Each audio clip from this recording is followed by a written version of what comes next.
తల్లిదండ్రులు ఉండొచ్చు, అన్నదమ్ములు ఉండొచ్చు, అక్కచెల్లెలు ఉండొచ్చు, కానీ నీ జీవితంలో కొదువ తీర్చడం వారి వల్ల కాకపోవచ్చు కొన్ని విషయాల్లో. మరి అలాంటప్పుడు ఏం చేయాలి?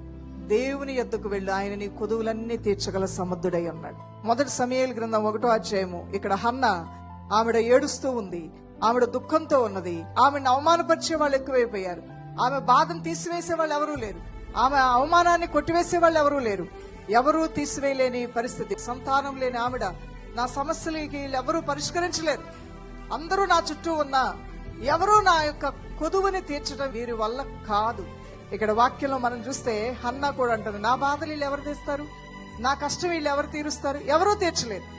అందుకని ఏలీ నా ఏలినవాడా, నేను మత్తేమీ సేవించలా, నా దేవుని యొక్క సన్నిధిలో బహు దుఃఖాక్రాంతురాలై వచ్చి యెహోవా సన్నిధిని ప్రార్థన చేయించు బహుగా ఏడుస్తున్నా. అందరూ ఉన్నారు కానీ ఆమె కొదువు వాళ్ళు తీర్చలేని పరిస్థితి, చేతులు ఎత్తేశారు. ఇప్పుడు అన్ని చేయగలిగిన వాడు ఎవరు? సర్వశక్తి గల దేవుడు. హల్లెలూయా. కొంతమంది నన్ను చూసినప్పుడు, మీ మదర్ లేరు కదా, ఎవరు చూసుకుంటారు అవి ఇవి అంటున్నప్పుడు నేను వాళ్ళకి చాలా చక్కగా చెప్పేదాన్ని, అమ్మ లేదు గాని నాకు యేసయ్య ఉన్నారు కదా, ఆయనే నాకు తల్లి. అలానే మా నాన్నగారు ఉన్నారు, ఆయన కొన్ని నెరవేర్చగలుగుతారు. నేను అడిగినవన్నీ ఇచ్చేది యేసయ్య. హల్లెలూయా. నేను కావాలని కోరుకున్నవన్నీ నాకు ఇచ్చేది ఎవరు? యేసయ్య. నేను చెయ్యాలనుకున్న సేవ చేయడానికి నాకు మార్గాలు సరళపరిచేది ఎవరు? యేసయ్య.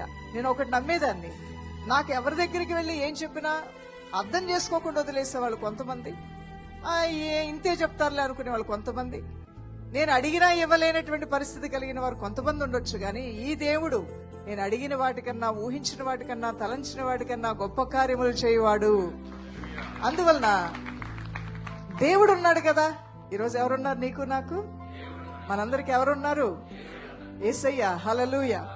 నా దేవుడు నాకున్నాడు కదా అని హన్నా దేవాలయంలోకి వెళ్లి ప్రార్థన చేస్తే ఆమె మొర ఆలకించి దేవుడు ఆమె గర్భమును తెరవగా ఆమె బహు సంతానానికి తల్లి దేవుని సన్నిధిలో నాట్యమాడింది. దేవునికి మహిమ కలుగును గాక.